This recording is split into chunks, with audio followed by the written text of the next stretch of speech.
3월 13일이었다. 수화기 너머로 흐느낌이 들려왔다. 전화를 건 사위는 말을 하지 않았다. 왜 그러느냐는 다그침 자신을 경찰이라 소개한 낯선 남자가 말을 걸어왔다. 딸이 죽었다고? 다리에 힘이 풀렸다. 결혼한 지 이제 3개월이었다. 어씨가 숨진 채 발견됐다. 남편 서모 35씨가 경찰에 신고했다. 출근했다가 돌아와 보니 아내가 숨을 쉬지 않고 쓰러져 있었다고 했다. 어씨의 언니가 소식을 듣고 달려갔다. 서씨는 넋이 나가 있었다. 모르겠다는 말뿐이었다. 이튿날 빈소가 차려졌다. 서씨가 상주로 조문객을 맞았다. 당신을 살인 혐의로. 경찰이 남편 서씨를 긴급 체포했다. 경찰 수사 내용과 판결문 등을 종합하면 어씨와 서씨는 결혼 이전부터 삐걱거렸다. 지난해 2월 교제를 시작한 후 서씨는 어씨에게 성관계를 지속적으로 요구했다. 강박에 가까웠다. 요구하고 거절하고.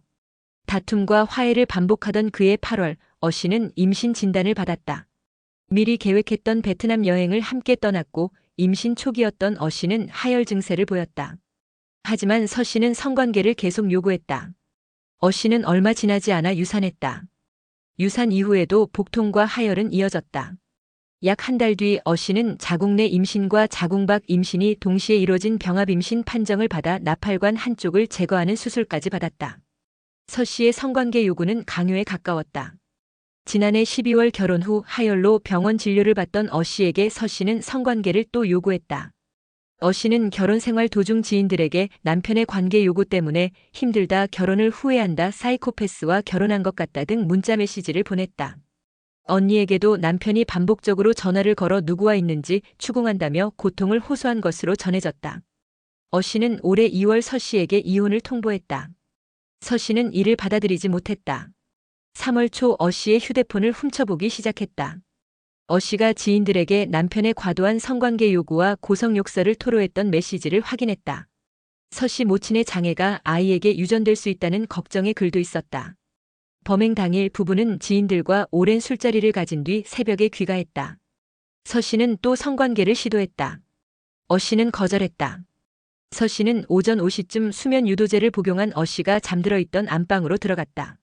침대에 누워있던 어씨 몸 위에 올라탄 뒤 손으로 목을 조르고 입을 막았다.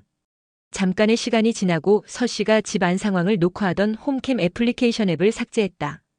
어씨의 휴대폰 비밀번호도 바꿔놨다. 서씨는 경찰 조사에서 범행을 전면 부인했다. 경찰이 증거를 내밀면 말을 바꿨다. 국립과학수사연구원 국과수 부검에서 어씨 사인이 경부 압박에 따른 질식사로 확인되자 재부검을 요청하기도 했다. 서씨는 결국 살인 혐의로 재판에 넘겨졌다. 이번엔 말다툼 끝에 충동적으로 목을 졸랐다고 했다. 살인을 계획한 건 아니었다는 주장이었다. 재판부는 어씨가 깨어 있었다는 서씨 주장에 설득력이 없다고 봤다. 어씨 부검에서 수면제 성분인 독시라민이 검출됐고 혈중 알코올 농도도 0.024%로 확인됐기 때문이다. 피해자가 저항하기 어려운 틈을 노린 범행이라고 재판부는 판단했다. 주변 진술도 판단의 근거가 됐다. 부부가 살던 집 위층에 거주하던 이웃이 범행 시각 전후로 다툼이나 대화 소리를 듣지 못했고 둔탁한 충격음과 여성의 짧은 신음소리만 들었다고 증언했다. 1심 재판에서 서씨는 변호인을 선임하지 못했다는 이유로 공판 연기를 요청해 기일이 2차례 미뤄졌다. 첫 공판에서도 서씨 측은 자료 검토 시간이 부족했다며 공소사실 인정 여부조차 밝히지 않았다. 결심 공판에서 검찰은 일반적인 상식을 가진 사람이라면 도저히 받아들일 수 없는 동기로 아내를 살해했다며 무기징역을 구형했다. 9월 25일 1심 재판부는 서씨에게 징역 25년을 선고했다.